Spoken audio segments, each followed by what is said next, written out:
হৃদয়, আপনি যেমনটি বলছিলেন যে আসলে এই হাসপাতালটি নির্মিত হয়েছে প্রায় ১ বছর হয়ে গেছে, কিন্তু সেবা কার্যক্রম শুরু করার মতো প্রস্তুতি এখনো গ্রহণ করা যাচ্ছে না। কারণটা হচ্ছে যে এটা আসলে দায়িত্বটা কে দিবেন, এই জটিলতার কারণে এই সেবা কার্যক্রম ব্যাহত হচ্ছে।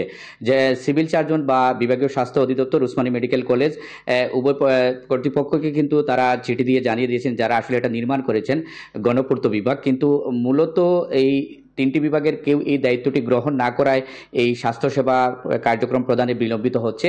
এবং এই নিয়ে বিস্তারিত আসলে আমরা জানবো। আমার সাথে রয়েছেন বিভাগীয় স্বাস্থ্য অধিদপ্তরের পরিচালক ডাক্তার মোহাম্মদ আনিসুর রহমান। তিনি আসলে মূলত কি কারণে তারা এই প্রতিষ্ঠানটির দায়িত্ব পূর্ণাঙ্গ রূপে চালু করতে পারছে না বা দায়িত্ব নিতে পারছে না, সেই বিষয়টি আসলে আমাদেরকে বলবেন।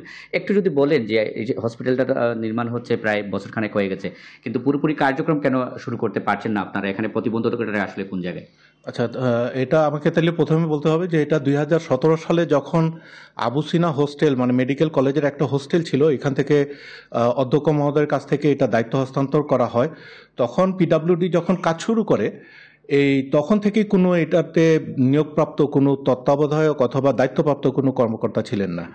এখন পর্যন্ত এটাতে মানে দায়িত্বপ্রাপ্ত কোনো কর্মকর্তা নাই, যেটা সাধারণত একটা হাসপাতাল বা প্রতিষ্ঠান তৈরি করার সময় একজন দায়িত্বপ্রাপ্ত কর্মকর্তা থাকতে হয়।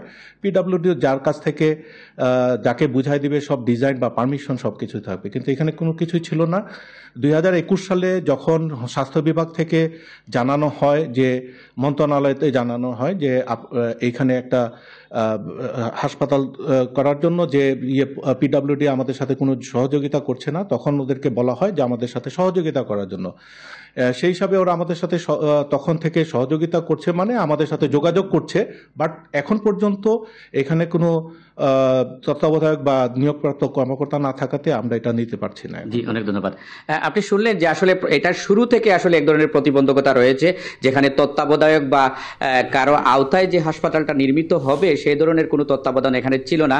তারা নিজ উদ্যোগে এটা নির্মাণ করেছেন, এবং যে কারণে এই অবকাঠামোর দায়িত্ব এখন স্বাস্থ্য বিভাগ বলেন বা সিভিল সার্জন বলেন কেউ নিতে চাচ্ছে না।